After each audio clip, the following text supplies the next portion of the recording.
नमस्कार दोस्तों, फिर से स्वागत है आपका हमारे YouTube चैनल एक नई दिशा में। प्यारे दोस्तों, आज की कहानी बहुत खास होने वाली है। आशा करते हैं आप इसे पूरा ज़रूर सुनेंगे। बहुत समय पहले की बात है।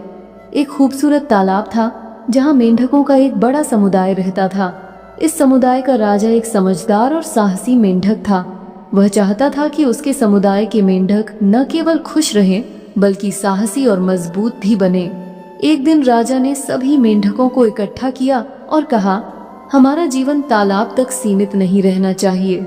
हमें अपने भीतर की ताकत को पहचानना होगा।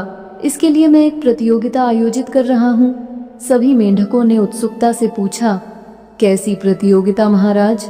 राजा ने तालाब के किनारे खड़े एक ऊंचे पेड़ की ओर इशारा करते हुए कहा, जो इस पेड़ की चोटी पर चढ़ेगा वही विजेता कहलाएगा और उसे खास इनाम मिलेगा। सभी मेंढक हैरान थे।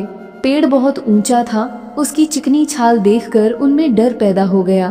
फिर भी राजा के आदेश पर सभी ने प्रतियोगिता में भाग लेने का फैसला किया। अगले दिन प्रतियोगिता का आयोजन किया गया। तालाब के चारों ओर भीड़ जमा हो गई। न केवल मेंढकों का समुदाय बल्कि आसपास के पक्षी और जानवर भी यह देखने आए थे। माहौल में उत्साह और आशंका दोनों थी। प्रतियोगिता शुरू हुई। सभी मेंढकों ने पेड़ पर चढ़ने की कोशिश की। कुछ शुरुआत में ही फिसल गए तो कुछ थोड़ा ऊपर जाकर गिर गए। नीचे खड़े मेंढक और जानवर जोर जोर से चिल्लाने लगे, ये असंभव है, कोई भी इस पेड़ पर नहीं चढ़ सकता। क्यों अपना समय बर्बाद कर रहे हो? यह तो पागलपन है, तुम लोग हार मान लो। धीरे धीरे कुछ मेंढकों ने सचमुच हार मान ली। वे वापस तालाब में लौट गए, लेकिन कुछ मेंढक अभी भी कोशिश कर रहे थे। चढ़ने वाले मेंढकों में एक छोटा सा मेंढक भी था जिसे सब चीकू कहते थे। चीकू मेंढक दूसरों से छोटा और कमजोर दिखता था, लेकिन उसका आत्मविश्वास बड़ा था। उसने हार नहीं मानी। वह गिरता, फिर उठता और फिर से चढ़ने की कोशिश करता। नीचे खड़े मेंढकों और जानवरों की आवाजें और तेज हो गईं। तुम कभी सफल नहीं हो सकते, इतना ऊंचा पेड़ और तुम इतने छोटे, नामुमकिन है। क्या बेवकूफी है, नीचे आ जाओ। लेकिन चीकू को यह सब सुनाई नहीं दिया। वह अपनी कोशिशों में लगा रहा। चीकू को लगा कि नीचे खड़े लोग उसका उत्साह बढ़ा रहे हैं। उसने सोचा, वे मुझे प्रोत्साहित कर रहे हैं। तुम कर सकते हो, तुम कर सकते हो, बस मुझे कोशिश करते रहना है। चीकू की लगन देखकर दूसरे मेंढक भी हैरान थे। कुछ ने उसकी हिम्मत की सराहना की, लेकिन अधिकतर ने उसका मजाक उड़ाया। धीरे धीरे समय बीतता गया। अब तक सभी मेंढकों ने हार मान ली थी, लेकिन चीकू ने पेड़ के ऊपर चढ़ने की कोशिश जारी रखी। उसकी जिद देखकर नीचे खड़े सभी लोग चुप हो गए। अब हर किसी की नजर उसी पर थी।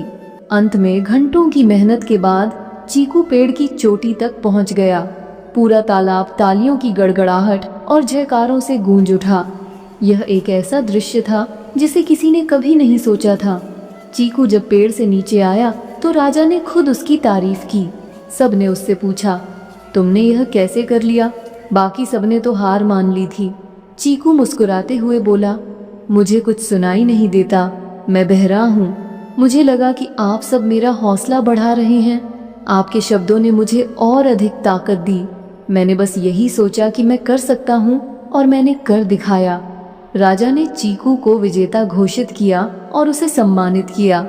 तालाब के सभी मेंढकों ने उससे प्रेरणा ली और सीखा कि कठिन परिश्रम और सकारात्मक सोच से कुछ भी संभव है।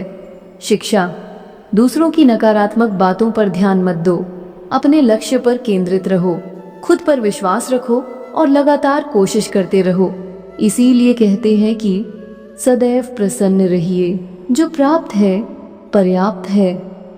आपको यह छोटी सी कहानी पसंद आई है तो हमारे चैनल एक नई दिशा को सब्सक्राइब करें और इस छोटे से परिवार का हिस्सा बनें।